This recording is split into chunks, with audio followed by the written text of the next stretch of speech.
Bonjour à toutes et à tous, bienvenue pour cette toute première preview des écuries 2024 de Formule 1. On va commencer en ordre inverse du championnat constructeur de 2023, donc avec l'écurie américaine Haas de son nom complet, MoneyGram Haas F1 Team. Oui, l'écurie Haas qui garde un sponsor titre plus d'une saison. Oui, effectivement, ça se peut.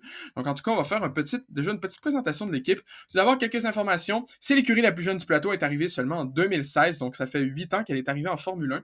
Le châssis cette année, c'est la VF 24 avec un moteur Ferrari. Donc, même moteur pour l'écurie depuis son arrivée en 2016. Le team principal, ce n'est plus Gunther Steiner. Pour la première fois, il a été remplacé en début d'année par le japonais Ayo Komatsu, qui est déjà avec l'écurie depuis un certain temps. Donc, un changement de visage à la tête de l'écurie Haas.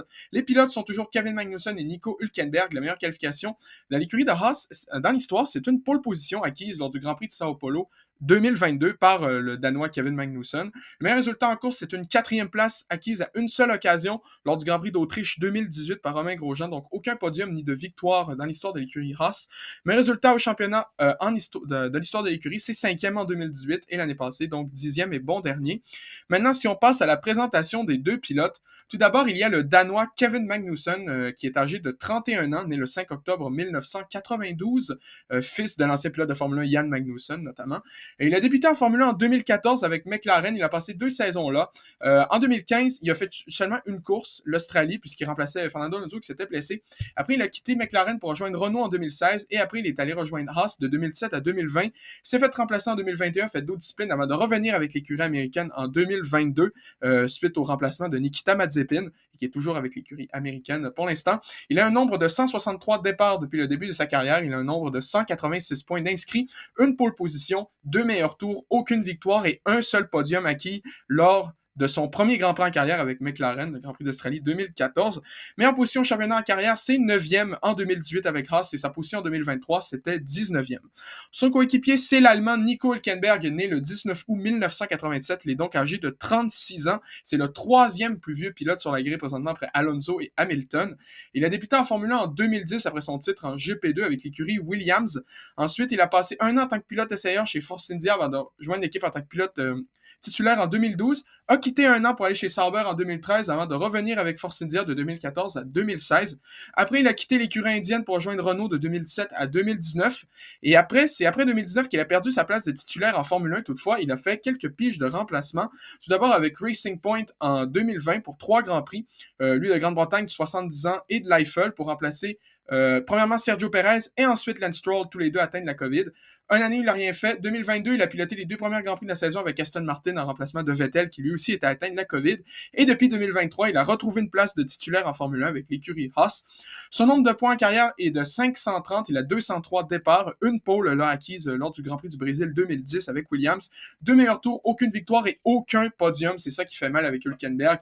Aucun podium. Il a passé proche à plusieurs occasions. Puis malheureusement, j'ai l'impression que ça ne sera pas avec Haas non plus que ça va se régler. On ne sait pas s'il va finir avec un podium dans sa carrière en Formule 1. Ça serait quand même triste qu'il finisse avec aucun. Mais en position en carrière, c'est 7e en 2018 avec Renault. Donc lui aussi, comme Magnussen, sa meilleure saison en carrière en Formule 1, c'est en 2018. Position en 2023, 16e au classement pilote.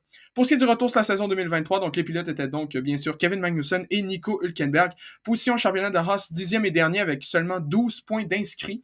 Position des pilotes, Nico Hülkenberg a fini 16e avec 9 points, alors que Kevin Magnussen a fini 19e avec 3 points d'inscrits.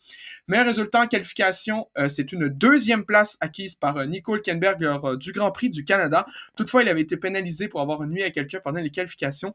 Donc on peut dire que techniquement, le meilleur résultat en qualif, en tout cas qui s'est transmis sur la grille de départ, c'est 4e par Kevin Magnussen lors du Grand Prix de Miami. Toutefois, on va compter la 2e place de Hülkenberg. Pareil. Et pour la course, le meilleur résultat, c'est une 7e place acquise par Nico Hülkenberg lors du chaotique Grand Prix d'Australie en début de saison. Selon moi, il s'est même peut-être fait voler un podium, mais on n'en reviendra pas là-dessus. Puis donc, on va passer rapidement sur 3 questions pour la saison 2024. Premièrement, comment l'équipe va se débrouiller avec le départ de Gunther Steiner? Ça, c'est la première question. C'était le team principal de l'équipe depuis son arrivée en 2016. Et pour vrai, quand j'ai vu la nouvelle, je me suis dit, bon, enfin, ils se sont débarrassés de Gunther Steiner. Selon moi, si ça n'était pas de Drive to Survive, ce dude-là aurait perdu sa job depuis un méchant bout. Pour vrai, c'était un des pires team principals sur la grille au complet, selon moi. L'équipe, elle progressait pas depuis plusieurs années, ça avançait pas, il a ruiné des carrières. Mick Schumacher, il s'est fait avoir, là. Comment tu veux performer en 2 saisons avec une année, une voiture qui dit elle va être dernière, elle va être nulle, on va faire zéro update. Puis 2022, avec une nouvelle réglementation, un pilote avec un coéquipier avec plus d'expérience. Puis tu sais, oui, il fait des crashs, mais c'est correct, il est jeune. En tout cas, je savais que c'est une écurie qui, niveau financièrement, c'est pas meilleur, mais quand même. Non, pour vrai, il a ruiné Mick Schumacher, puis d'autres pilotes de même. Donc, un peu comment ça serait fini avec Magnussen puis Grosjean en 2020, là, en tout cas, peu importe. Ensuite, deuxième affaire, l'équipe peut-elle régler ses problèmes vis-à-vis du développement de la voiture? On le sait, Haas sont pas capables de développer la voiture. On se souvient, en 2019, ils ont commencé avec une voiture relativement performante, et plus ils avançaient dans la saison, plus ils s'éloignaient des points, ça progressait pas. Puis à un moment donné, Grosjean était revenu avec une voiture spécification du premier Grand Prix en Australie, genre à la mi-saison, puis la voiture se comportait mieux que la spécificité qu'ils avaient amenée là en mi-saison. C'est pour vous dire comment l'équipe ne comprend pas sa voiture. C'est normal quand le châssis, c'est même pas toi qui le fais, puis que la moitié des pièces sont achetées à Ferrari. C'est assez compréhensible que l'équipe ne comprenne pas sa voiture, puis qu'ils sont pas capables de la développer. Donc ça, c'est un problème, un assez gros problème pour l'équipe. En plus, avec la dégradation des pneus, puis la troisième, l'équipe peut-elle enfin progresser?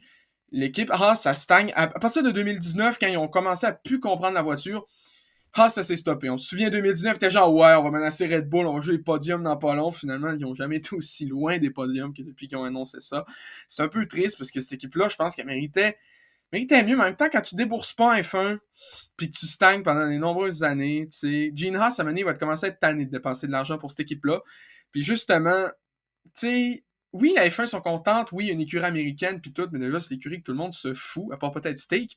Puis ensuite, l'autre problème avec Haas, c'est que, tu sais, on dirait qu'ils ont pas d'ambition. Gene Haas, il fait juste payer pour genre, ouais, regardez, ma marque est en F1, puis ça s'arrête là.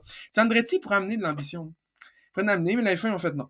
C'est qu'en tout cas, peu importe, cette équipe-là, elle a un futur qui est assez problématique. Donc, en plus, ils ont des gros problèmes de dégradation des pneus, ils se sont beaucoup concentrés lors des essais hivernaux là-dessus, et pas sur la performance. Donc, ça l'augure un début de saison assez compliqué pour l'écurie américaine.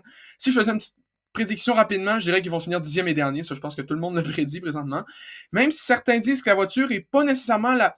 Tu sais, c'est pas une base totalement affreuse à travailler dessus. C'est ce que les gens disent. Tu sais, il y aurait une manière de procéder. Tu sais, vous comprenez, une matière genre, oui, on peut progresser avec cette voiture-là. Est-ce qu'ils vont réussir? C'est ça l'autre affaire. Donc ça, c'est tout pour l'écurie Haas. Dites-moi en commentaire si vous pensez qu'ils vont finir 10e ou sinon s'ils vont peut-être surprendre. Puis en tout cas, j'espère que vous avez apprécié. Puis on se retrouve dans très peu de temps pour le preview de saison de l'écurie Steak.